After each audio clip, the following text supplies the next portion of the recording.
2023년 6월 7일 새벽 기도에 오신 여러분을 주님의 이름으로 환영합니다. 오늘 우리에게 주시는 하나님의 말씀은 로마서 6장 15절에서 23절까지의 말씀입니다. 제가 가진 성경으로 신약 성경 247면에 있는 로마서 6장 15절에서 23절까지의 하나님의 말씀을 제가 봉독하겠습니다. 그런즉 어찌하리요? 우리가 법 아래에 있지 아니하고 은혜 아래에 있으니 죄를 지으리요? 그럴 수 없느니라. 너희 자신을 종으로 내주어 누구에게 순종하든지 그 순종함을 받는 자의 종이 되는 줄을 너희가 알지 못하느냐? 혹은 죄의 종으로 사망에 이르고 혹은 순종의 종으로 의에 이르느니라. 하나님께 감사하리로다. 너희가 본래 죄의 종이더니 너희에게 전하여 준 바 교훈의 본을 마음으로 순종하여 죄로부터 해방되어 의에게 종이 되었느니라. 너희 육신이 연약함으로 내가 사람의 예대로 말하노니 전에 너희가 너희 지체를 부정과 불법에 내주어 불법에 이른 것 같이 이제는 너희 지체를 의에게 종으로 내주어 거룩함에 이르라. 너희가 죄의 종이 되었을 때에는 의에 대하여 자유로웠느니라. 너희가 그때 무슨 열매를 얻었느냐? 이제는 너희가 그 일을 부끄러워하나니 이는 그 마지막이 사망임이라.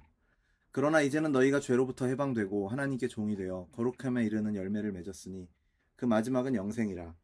죄의 삭은 사망이요 하나님의 은사는 그리스도 예수 우리 주 안에 있는 영생이니라. 아멘. 로마서 6장은 그리스도와의 연합과 우리의 관계에 대해서 이야기를 하는 본문입니다. 바울은 6장 전반부에서 그리스도와의 연합이 우리에게 무엇을 가져다 주었는지를 말합니다.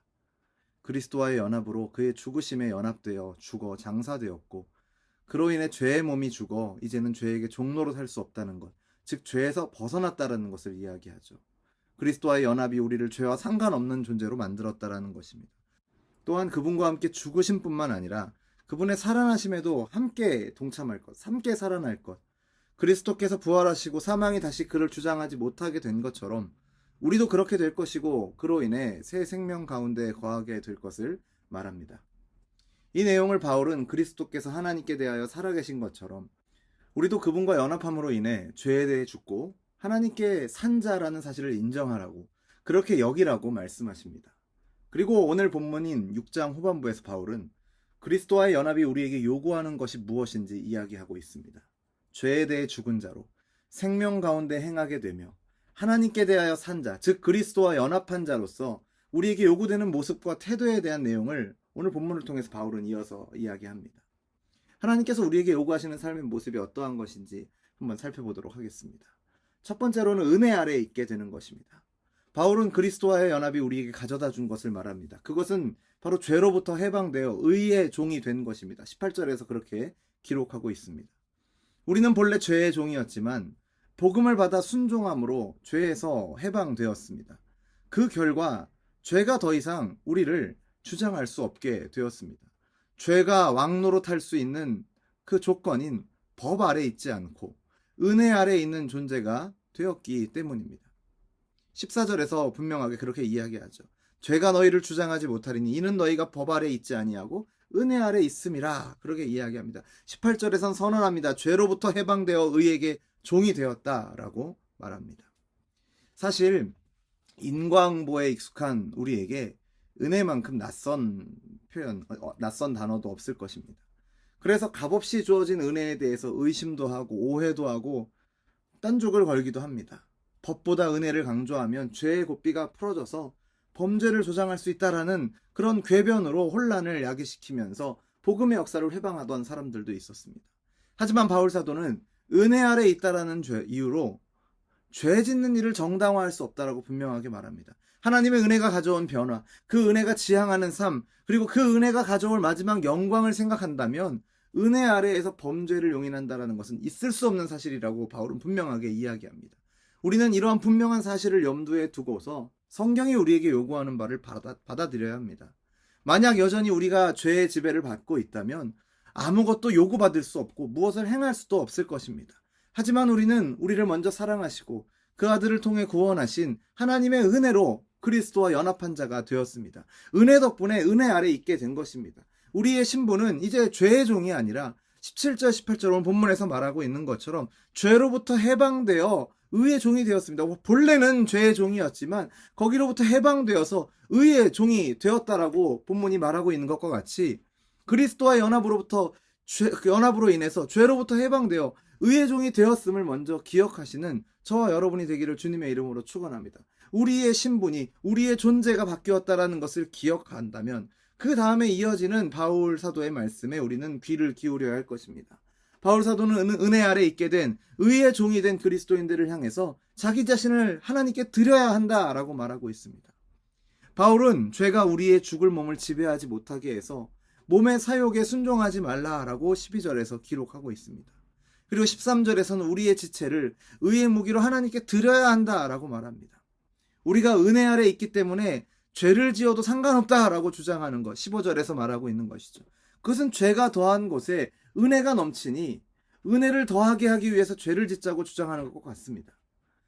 사랑하는 성도 여러분, 우리가 자신을 내어주어 순종하는 바로 그 대상이 우리를 다스리는 주인임을 우리는 기억해야 합니다. 비록 의의 종이라고 주장할지라도 실제 삶 속에서 우리 자신을 죄에게 내어준다면 그것은 죄의 종이라는 사실을 드러내는 것이죠. 오늘 본문 16절이 그렇게 이야기하고 있지 않습니까? 너희 자신을 종으로 내주어 누구에게 순종하든지 그 순종함을 받는 자의 종이 되는 줄 너희가 알지 못하느냐.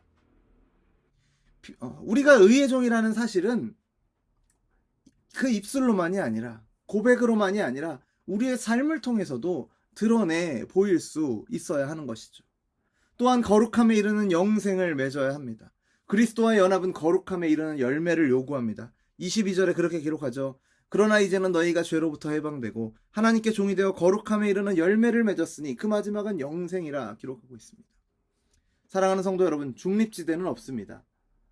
법 아래 살든지 죄 아래 살든지 은혜 아래 살든지 둘 중 하나를 선택해야 합니다. 그리고 은혜 아래 들어왔다라는 것은 죄의 지배에서 벗어났다라는 뜻이고 더는 죄의 요구를 들어줄 필요가 없게 되었다라는 것입니다. 과거에 우리가 죄의 종이었을 때 우리 지체를 부정과 불법에 내주어 불법에 이르렀던 것처럼 19절이 기록하고 있는 것이죠. 이제는 의의 종이 된 지금은 우리 지체를, 우리의 몸을, 우리의 삶을 의에게 내주어 거룩함에 이르러야 한다라고 바울 사도는 분명하게 우리에게 이야기를 하고 있습니다. 의의 종으로 산다라는 것, 그것은 거룩한 삶을 추구한다라는 것입니다. 예수님을 몰랐을 때 따르던 세상의 방식과는 다르게 산다라는 뜻입니다. 죄의 종의 삶은 의의 종의 삶과 겹칠 수가 없습니다. 중립지대, 회색지대 없습니다. 그런 삶이 가져온 열매는 전혀 거룩하지 않고 쳐다보기도 부끄러울 뿐이고 그 끝은 사망으로 이르게 된다라는 것을 우리는 기억해야 합니다. 하나님은 물론이고 타인과의 관계도 무너뜨리고 아무도 행복하지 않게 하는 삶일 수밖에 없다라는 것을 우리는 반드시 기억해야 합니다.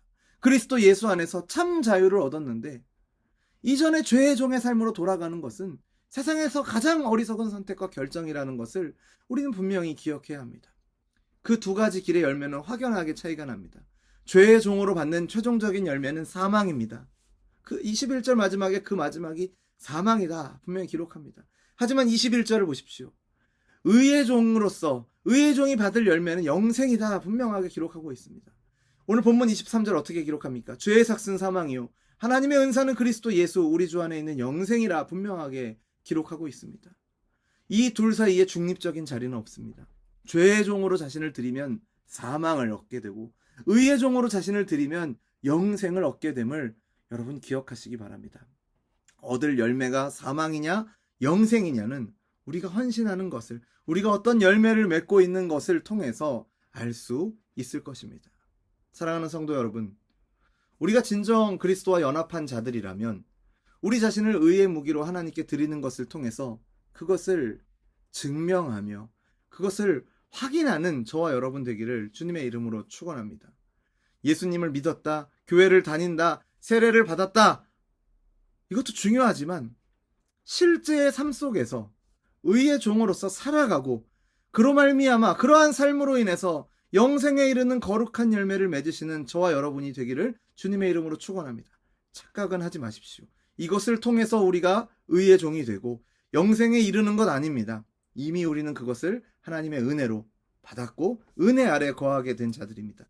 그 은혜 아래 있게 된 놀라운 사실을 감격하고 감사하면서 삶을 통해서 우리의 믿음을 증명하고 살아내는 저와 여러분이 되기를, 그러한 거룩한 열매를 맺는 거룩한 성도로서 오늘 하루를 살아가시기를 주님의 이름으로 축원합니다. 기도하겠습니다. 하나님 아버지, 우리를 그리스도 예수 안에서 택하시고 부르시어 하나님의 자녀 삼아주심을 감사드립니다.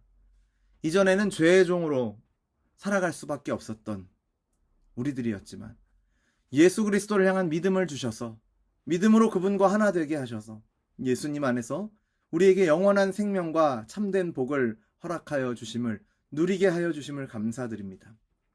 아직도 우리의 모습을 보면 우리의 연약함이 여전히 연약한 옛사람의 모습이 남아있으나 그리스도 예수 안에서 하나님께서 우리를 택하시고 그분과 하나 되게 하신 것을 믿음으로 하나님께 대하여는 산 자로, 은혜 아래 있는 자로 우리의 존재를 변화시켜 주심을 기억하며 그 변화시켜 주신 신분에 합당하게 살아가는 우리들이 되게 하여 주옵소서.